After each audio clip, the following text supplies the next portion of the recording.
कैसे हो आप सब लोग। Welcome back in a new video. तो मेरा नाम है NRI सोनू वर्मा और मैं रहता हूँ न्यूजीलैंड में। तो आज की जो मेरी वीडियो है वो वीडियो बेस्ड है cost of living in New Zealand. तो मैं आप सबको बताना चाहता हूँ कहाँ कहाँ क्या क्या खर्चे होते हैं और क्या क्या थोड़ा प्राइस होता है। तो वीडियो को शुरू करते हैं। बट अगर किसी ने अभी तक चैनल को सब्सक्राइब नहीं किया है तो जल्दी जाके चैनल को सब्सक्राइब कर लो और कुछ भी हो तो आप कमेंट कर सकते हो।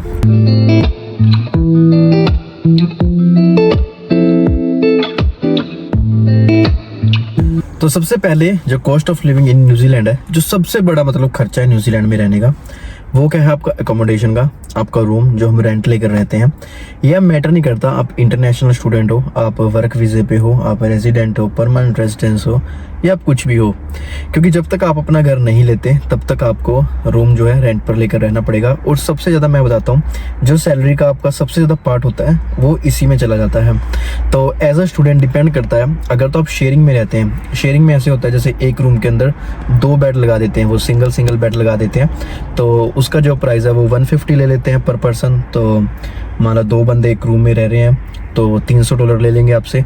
तो 150 लगा लो, अभी तो फिर भी एक्सपेंसिव हो चुका है।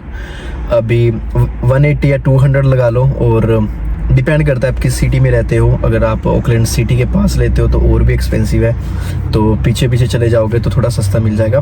बट जो सबसे बड़ा जो पार्ट चला जाता है ना सैलरी का, वो चला जाता है आपको रूम के रेंट के लिए। तो पहले नंबर पर तो ये आ चुका है। अब मैंने दूसरे नंबर पर रखा है आपका ट्रांसपोर्टेशन को, क्योंकि देखो अगर आप स्टूडेंट हो तो आपको कॉलेज जाना पड़ेगा, तो आपको बस भी यूज़ करनी पड़ेगी, आपको ट्रेन भी यूज़ करनी पड़ेगी। तो ट्रांसपोर्ट में भी आपका काफ़ी खर्चा होने वाला है, क्योंकि आपका जो होप कार्ड होता है, जो एक होप कार्ड होता है वो ट्रेन में और बस में यूज़ होता है, वो $40 या $50 लगा लो अगर आप एज अ स्टूडेंट हो। बट अगर आप फुल टाइम पे हो तो आपको कार लेनी पड़ेगी और कार का खर्चा उससे ज़्यादा होता है फिर।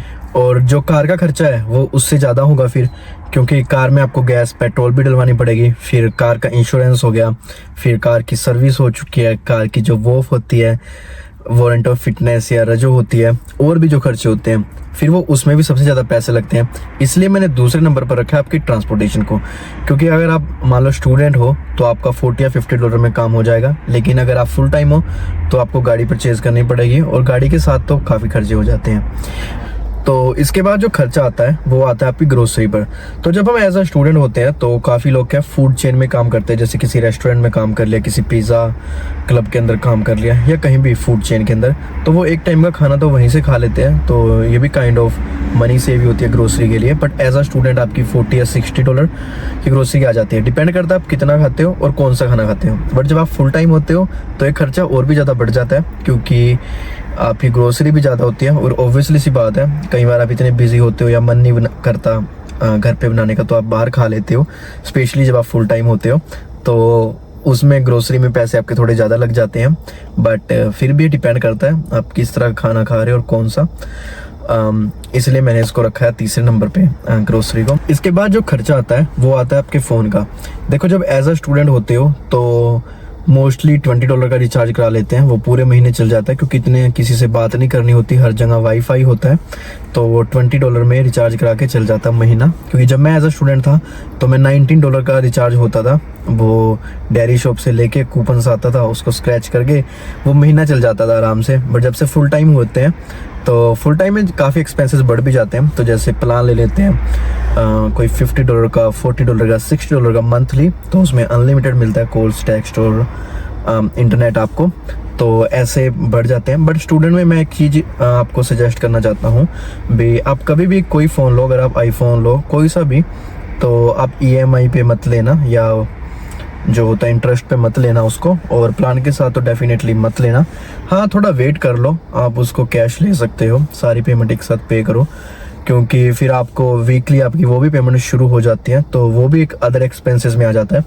बट इसको आप अपने पर्सनल एक्सपेंसेस में भी काउंट कर सकते हो। जब आप फुल टाइम होते हो तो सैलरी आपकी ज़्यादा होती है, तो आप इजीली अफोर्ड कर सकते हो। बट स्टूडेंट टाइम में थोड़ा सा डिफरेंट हो जाता है। तो सबकी अलग अलग कंडीशन होती है, मेरा सिर्फ सजेशन है, बट जैसा आपको अच्छा लगे। बट एक ये भी खर्चा होता है, तो कई बार जैसे हमारे जो दोस्त होते थे तो कई बार रिचार्ज भी नहीं कराते थे 1-2 महीना, क्योंकि सब हम व्हाट्सएप से ही बात कर लेते थे। और ये पैसे सेव करने का एक अच्छा तरीका था उस टाइम पे, क्योंकि फीसें वगैरह नेक्स्ट ईयर की खुद पे करनी पड़ती थी। बट ये भी एक एक्सपेंसेस है। इसके बाद जितने भी एक्सपेंसेस आते हैं 2-3 मैं आपको बता देता हूँ, वो आपके कुछ पर्सनल एक्सपेंसेस होते हैं, जैसे मूवी देखना हो गया और शॉपिंग करना हो गया या फिर पार्टी करना हो गया।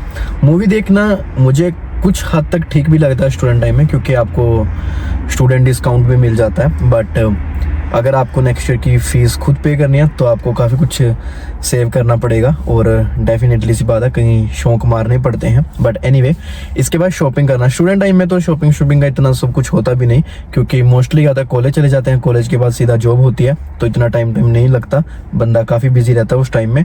और उसके बाद पार्टी करना, हाँ बर्थडे वगैरह पर मोस्टली तो बर्थडे ऐसे ही सेलिब्रेट हो जाते हैं, जो घर में फ्लैटमेट्स रहते हैं उन्हीं के साथ सेलिब्रेट कर लेते हैं, वो ठीक भी है। बट बड़ी पार्टी करके कोई फ़ायदा नहीं होता, जब स्पेशली आप एज अ स्टूडेंट होते हो। हाँ फुल टाइम में फिर भी कोई बात नहीं, क्योंकि आप अच्छी अर्निंग करते हो, अच्छी आपकी सैलरी होती है, तो आप कर सकते हो। तो ये कुछ एक्सपेंसेस हैं जो आप फेस तो नहीं करोगे, जब भी आप बाहर रहते हो तो आपके डेफिनेटली होने ही वाले हैं। अभी के लिए तो इतना ही है। तो वीडियो अच्छी लगी हो तो लाइक करना, और डेफिनेटली सी बात है कुछ आपको भी लगे आप कमेंट कर देना, या किसी और चीज़ पे वीडियो चाहते हो तो डेफिनेटली सी बात है आप कमेंट कर देना, मैं उसको ज़रूर फॉलो अप करूँगा। और जिसने अभी तक चैनल को सब्सक्राइब नहीं किया तो चैनल को सब्सक्राइब कर लेना। तो मिलता हूँ मैं आपसे आने वाली अगली वीडियो में। Thank you so much for watching.